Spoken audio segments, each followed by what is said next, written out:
Continuation ng kaida ito na ano? Yung kaidatul kanuniya, kaidatul amma, kaidatul amma wa mujarrad. So, ano yung English niya? Legal rule, general, and abstract.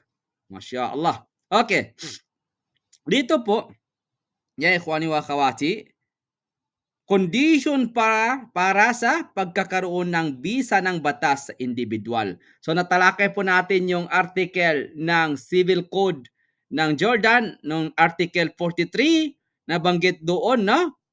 Yung kanina, yung 18 years old at yung may wastong pag-iisip. So Article 43 Jordan Civil Code. So condition po para sa pagkakaroon ng bisa ng batas sa individual, ang isang tao ay nagiging sakop ng batas kapag natupad ang dalawang pangunahing condition. Ano yung condition kanina nabanggit natin? Natatandaan pa ninyo? Sa Article 43 ng Civil Code ng Jordan? Sa Article 43 ng Jordanian Civil Code, ayon sa Article 43 ng Jordanian Civil Code, ang bawat taong umabot sa gulang na 18 na sa wastong pag-iisip at hindi pinagkaitan ng karapatan, yan po yung article, laman ng article nila, batas nila, ay itinuturing na may buong kapasidad upang isakatuparan ang kanyang mga karapatang sibil. Ang edad ay hustong gulang ay 18 taong ganap. No? Ang batas na ito ay hindi nakatuon sa isang tao kundi sa lahat ng tao na natutugunan ang mga condition, edad, wastong pag-iisip, walang hadlang sa kapasidad. Sa article ng Philippine Civil Code, ano po ba ang nakalagay dyan? 16 years old, 20 years old, or 25 years old para sa mga karapatan na yan. No? Okay, yung tamang pag-iisip, anong edad ang tamang pag-iisip sa ating civil code? So, may dalawa po, no, nabanggit doon sa article na yon, Article 43 ng Jordanian Civil Code. Ang isang tao ay nagiging sakop ng batas kapag natupad ang dalawang pangunahing condition.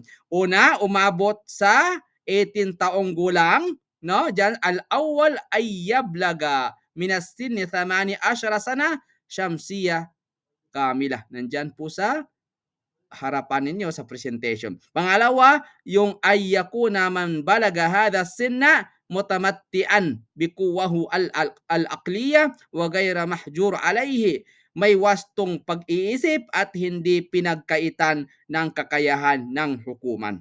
Kapag natugunan ang dalawang kondisyon na ito, ang tao ay may buong kakayahang upang isakatuparan ang kanyang mga karapatang sibil. So, in another way, sa assignment ninyo po, in another sentence or another uslub sa Arabic, ano po ang edad natin na pwede tayong may karapatan bilang civilian, bilang citizen ng Pilipinas. Okay. Mga karapatang sibil po, no? Lahat tayo, ilang edad ang pwede tayong may karapatan, no? Sa batas ng Pilipinas. Nalaman natin sa batas ng Jordan ay 18 po, 18 na gulang. Ang 18 na taong gulang po ay international na batas yan.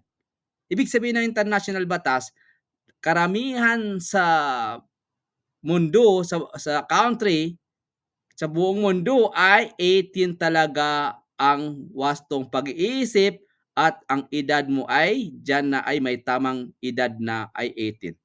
Barakallahu fikum. Okay, darating tayo doon sa batas na sa country na walang batas inshallah. Maliban lang sa nasabi nyo last time.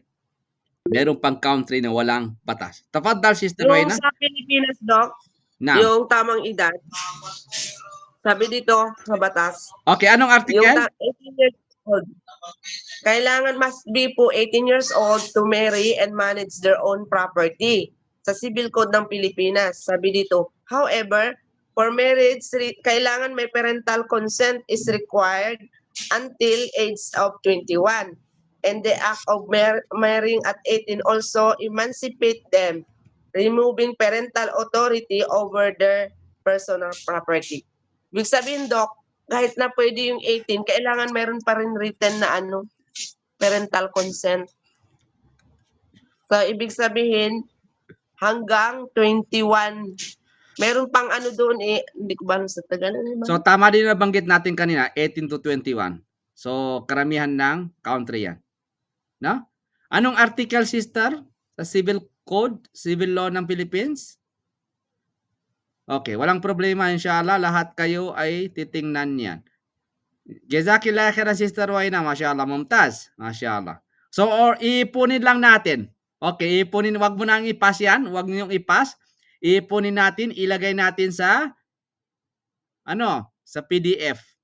Kasi marami akong ibibigay sa inyo na assignment dito sa batas. Lahat ng article. Hindi naman lahat ng article. Yung mga importante lang na article na madadagpan natin. Sa next week, inshallah, kung kaya natin, kukunin natin yung public law and private law. Ano yung tinatawag na public law? Ano yung private law? Yung public law, yung private law, yung public law, may dalawang kisam po yun. Divide pa yun, yung public law. Yung private law, na-divide din rin yun. Marami pong mga law. Okay.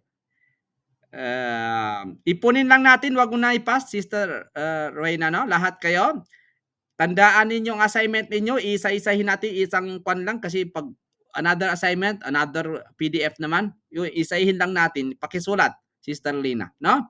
So, ang una nating assignment, yung article, yung may karapatan tayo, yung sinabi ni Sister Rowena sa karapatan, no? Karapatan ng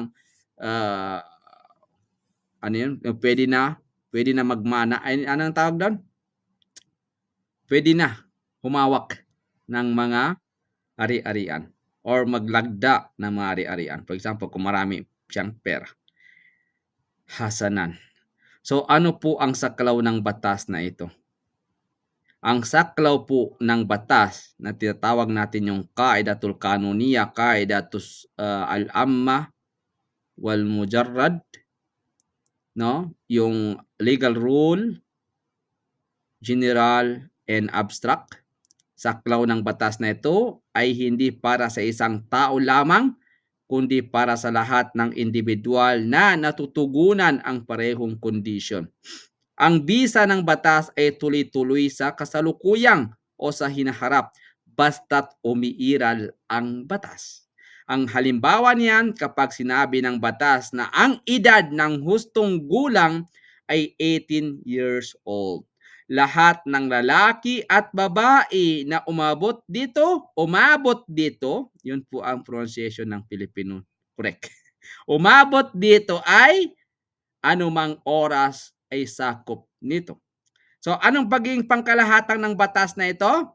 Hindi nangangahulugang ang batas ay para sa lahat ng tao, sa lahat ng pagkakataon. Minsan, ito ay nakatuon lamang sa isang particular na grupo or profession base sa kanilang katangian. Mga halimbawa ng special na batas na yan, batas ng hudikatura para lamang sa mga hukom, batas sa paggawa para sa mga manggagawa, batas komersyal para sa mga mangangalakal, civil service law para sa mga empleyado ng gobyerno, espesyal sa batas para sa mga abogado, doktor at engineer. Dito po makikita na ang batas ay nakatuon sa katangian ng tao ay abstract. Yan po ibig sabihin ng abstract yan at hindi sa kanilang personal na pangalan o pagkatao. Kaya po, kanun, kaidatul kanuniya, kaidatul wa mujarrad, no, Arabic niya. Application sa tunay na buhay natin, ang isang tao ay hindi nagiging sakop ng labor law kung siya ay negosyante. Ngunit sakop siya ng kapag ikaw ay negosyante, anong batas ang nakakasakop sa iyo? Tafaddalu, sino negosyante dito? Maraming negosyante dito sa atin. Tafaddalu, anong law ang pwede sa'yo? Maghihintay ko ng 1 minute. Sister Princess. Assalamualaikum, Doc. Waalaikumsalam. Warahmatullahi wabarakatuh. Tafaddal. Isang example ng batas na pwede pong sakop yung mga business Apa. sectors are yung Business Formation and Registration Law, which is we have the Corporation Code of the Philippines, revised RA 11232. It governs how corporations are created and run. Business name law, which is yun yung law responsible for registration of the business. Doon na papaloob yung Department of Trade and Industry, which is the DTI or Security and Exchange. Pangalawa is yung contract law. Pwede siya makita sa Civil Code, meron ito sa Civil Code. This ensures agreement, sales, leases, partnership loans, and another iba pa pong enforceable and bidding agreements to protect or prevent any misunderstanding between business owners and people. Number three is the commercial and trade laws. Nasasakop din po ito para sa ating mga business owners, which negotiable instruments law na if I'm not wrong, this is an Act number 2031. It governs checks, promissory notes, and other payments instruments, and the Intellectual Property Code, which is the RA 8293, protects trademarks, patents, and copyrights. Another law which is connected to the businesses is the labor laws. Which is the Labor Code of the Philippines, sets rules on wages, benefits, working conditions, and termination. Actually, marami po ito, Doc, including the tax law. Apa. So, Pero, apa. yun lang po, Doc. Okay, Doc. Opo, yung labor law hindi para sa sa mga manggagawa lang. Yung labor law. Opo, ang labor law is connected din po sila sa mga businesses. Businesses. Pero, in short, Sister Princess, ay commercial law ang para sa mga negosyante. At marami siyang mga anak. E-commerce act po. Opo. Yes po.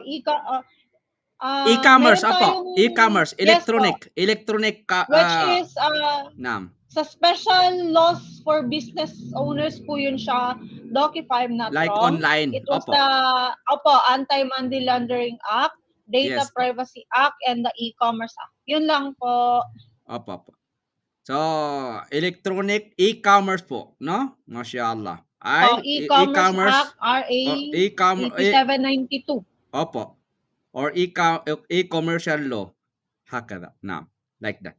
Jazakillah khairan, Sister Princess. Nabanggit mo lahat ng mga anak niya. Pati yung mga apo niya. Mashallah. So, babanggitin mo yung apo ng apo. Marami po. Mashallah. Okay. Kailangan ng hifz. Kailangan ng memorization dito sa law. Basta law ang pinag-usapan, kailangan critical thinking po. Barakallahu fikum.